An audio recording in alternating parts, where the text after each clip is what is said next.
Fatherhood is a journey like no other, and this Father's Day, we're all about celebrating dads and their incredible commitment to their kids.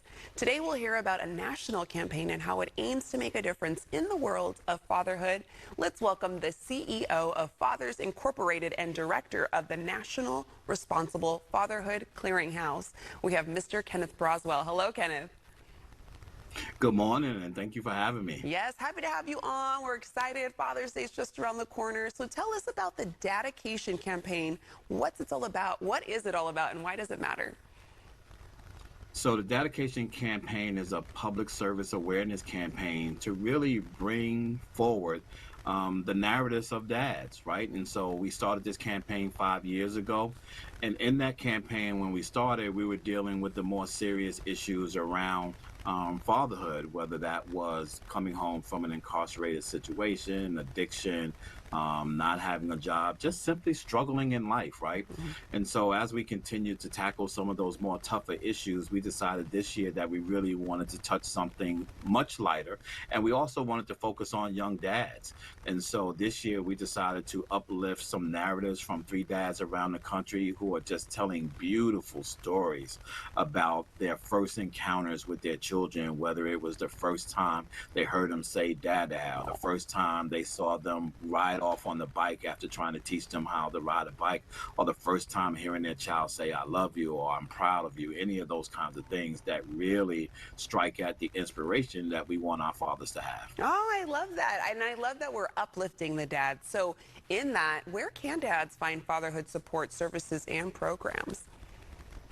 So we've created a very robust website at fatherhood.gov. They can come to that website and they can find all kinds of tips for activities to do with your child, understanding how you can help them in their homework and engage in their educational lives. We have other videos, we have webinars, we have podcasts, you name it.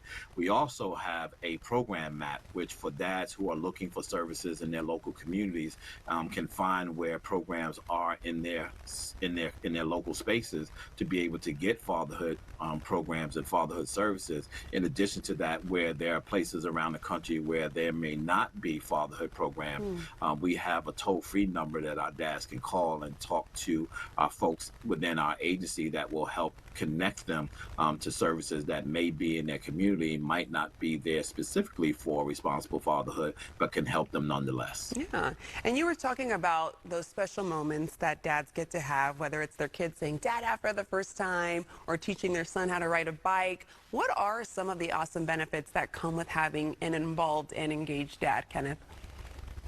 There's so many great things that come out of that. If you just look at the educational space, we know that when active fathers are involved in the lives of their children, that they fare better in school. They're more apt to have A's. They're less apt to be absent. They have higher self-esteem. Everything benefits them in terms of cognitive activities. They're more aware of themselves. They're more secure in themselves when fathers are around. If you look at social economic spaces, when fathers are actively involved in their lives, they're less likely to be impoverished. There's so many great things that happen when fathers are involved, and we want them to understand that don't be so hard on yourself about you not being able to do everything you think you should do or want to do. We know that 60% or over 63% of dads say that they wish they can do more, right? Because we're just so hard on ourselves. And like the most important thing to be able to say is that I did. Yeah. I love that. Okay, so what would you say are some of the ups and downs that newer or young dads might face, and how can they power through maybe those tough times? I've been answering this question this way, by reflecting on my own life. I was 17 years old when I had my first child. And one of the things that I remember most about that time is my confidence level. I did not think that I could be a great dad. I didn't have a role model in my life. I didn't meet my dad until I was 23 years old. I didn't have a lot of healthy manhood examples in my community, and I had to figure it out. And figuring it out did not allow me to be engaged in my oldest daughter's life in the way that I should have been. And I could not recover from those several years that I wasn't in their lives. And so I think campaigns like this is important so that we help dads understand that we want you to be involved, but we also want you to know that we're supportive of you. And that leans into the second piece, which is the resources, right? We want them to know that not only are we expecting that you show up responsibly in the lives of your children, but we're also going to provide the resources that you need in order to do that. There we go. And again, it's important that dads know that they have those resources. Happy Father's Day to you, Kenneth. I'm going to let our viewers know where they can go for more information. To learn more and to tap into the resources Kenneth just mentioned, you can go to fatherhood.gov. Every kid has